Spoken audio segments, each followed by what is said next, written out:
Please be seated. As you are seated, allow me to invite Dr. Scott Daniels to come forward and share a good word with us. Scott, husband of Denise, who's director of children's ministries here, father of 4 boys, and somehow managed to keep all his hair, shiny black, good-looking hair. Senior Vice President of Drug Discovery. He's in the healthcare industry and has been a friend of mine for many, many years through thick and thin, right? And so it's a great pleasure to me that he's been nominated to serve as an elder and come forward and share a good word with us. Thank you, Jim, for that kind introduction, and good morning to everyone. I just want to say that today is a great Ebenezer moment for me, and just publicly profess before my family too that thus far the Lord has brought us.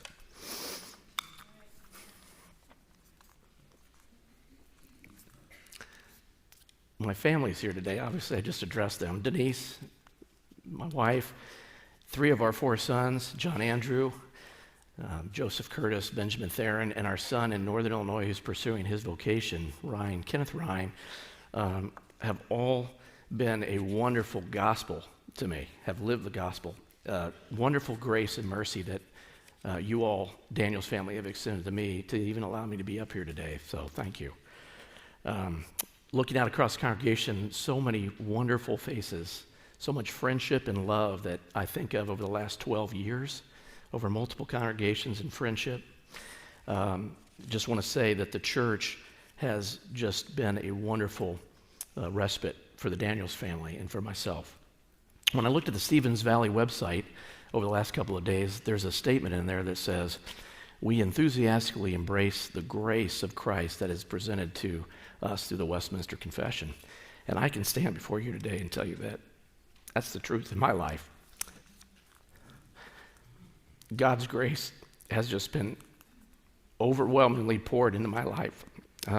Thinking of my own salvation as I prepared for this today, in testimony, I couldn't help but to think about the Westminster Confession, Shorter Catechism, about effectual calling, that God's Spirit is convincing us of our sin.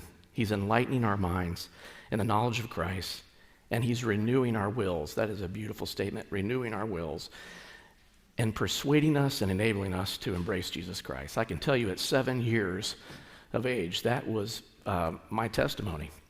Didn't know it at the time that I was a reformed thinker, but God was sovereign to give me my mom and my dad. So when I knelt with my mother, loving mother, faithful Christian parents, and prayed to know God, I didn't know at the time that this was so beautifully capturing what had happened at that young age. Both my parents, in fact, John and Meg Daniels, my mother is now with the Lord, really taught me about that God knew me before the foundations of the earth. He knit me in my mother's womb. Wonderful Christian parents. And yet, even in that richness of Christian upbringing, I fell away as a youth, as a college young man, and even as a young adult. Those faults and those things that so easily trip me up even today as an adult with family, I can't help but to embrace this wonderful word we know in sanctification. And I love the fact that God uses those opportunities in my life to bring me to where I am today. And so that sanctification has become very much real to me in the scripture of the epistle, Paul's epistle, Philippians 1:6, where he said, "He who had begun a good work in you is faithful to complete it." So sanctification in the church. I look out at this congregation, I think about where we're at with Stevens Valley, and through our whole 28 years of marriage and raising a family, I think about the growth that has come to Denise and I and the boys and me personally through the church, ministries, deacons and elders, pastors and teachers. The church has proven faithful in being the image of Christ to me personally. The amalgam of the deacons and elders and teachers and pastors, who many of which are here today, come in my mind, and in the recesses of my mind, and really inspire me to want to be in the type of service that I see them set as an example. My prayer, as I look out on the congregation today, and as I look out those windows facing a Southwest Nashville ministry and mission field, is quite simple. Lord, here I am.